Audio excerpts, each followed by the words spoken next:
నీవు నిజంగా జీవితాన్ని ప్రేమిస్తుంటే సమయాన్ని వృధా చేయొద్దు. ఎందుకంటే జీవితాన్ని నిర్దేశించేది సమయమే.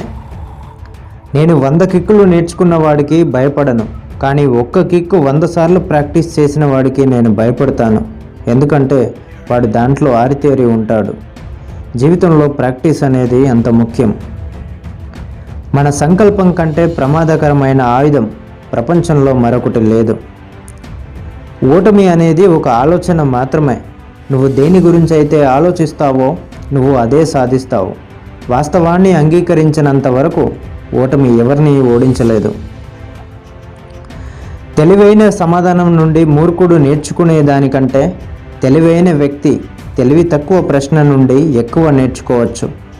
మీరు ఒక విషయం గురించి ఆలోచిస్తూ ఎక్కువ సమయం గడిపినట్లయితే మీరు దానిని ఎప్పటికీ పూర్తి చేయలేరు. సులభమైన జీవితం కోసం ప్రార్థించవద్దు, కష్టమైన దాన్ని భరించే శక్తి కోసం ప్రార్థించండి. ఒకరికి ధైర్యం ఉంటే తప్పులు ఎల్లప్పుడూ క్షమించబడతాయి. చీకట్లో నడుస్తున్నానని తెలుసుకోలేని వాడు వెలుగును వెతుక్కోడు. ఇతరుల కోసం జీవించడమే నిజమైన జీవితం. ప్రదర్శించడం అనేది కీర్తి యొక్క మూర్ఖుడి ఆలోచన. ఓటమి అనేది మానసిక స్థితి. ఓటమిని వాస్తవంగా అంగీకరించే వరకు ఎవరూ ఓడిపోరు. చింతలు లేదా ప్రతికూల ఆలోచనల కోసం శక్తిని ఎప్పుడూ వృధా చేయకండి. అన్ని సమస్యలు ఉనికిలోకి వస్తాయి, వాటిని వదిలేయండి. మీరు రేపు జారిపోకూడదనుకుంటే ఈరోజే నిజం మాట్లాడండి.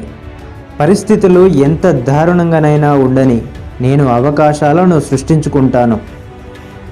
మీకు అంగీకరించే ధైర్యం ఉంటే తప్పులు క్షమించబడతాయి.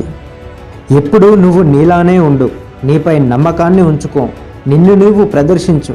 అంతేకాని బయటికి వచ్చి విజయవంతమైన వ్యక్తి కోసం చూడొద్దు. Thank you for watching. తర్వాత వీడియోల కోసం ఇక్కడ క్లిక్ చేయండి. మరిన్ని వీడియోల కోసం నా ఛానల్ సబ్స్క్రైబ్ చేసుకొని లైక్ చేయండి, షేర్ చేయండి, కామెంట్ చేయండి. Thank you.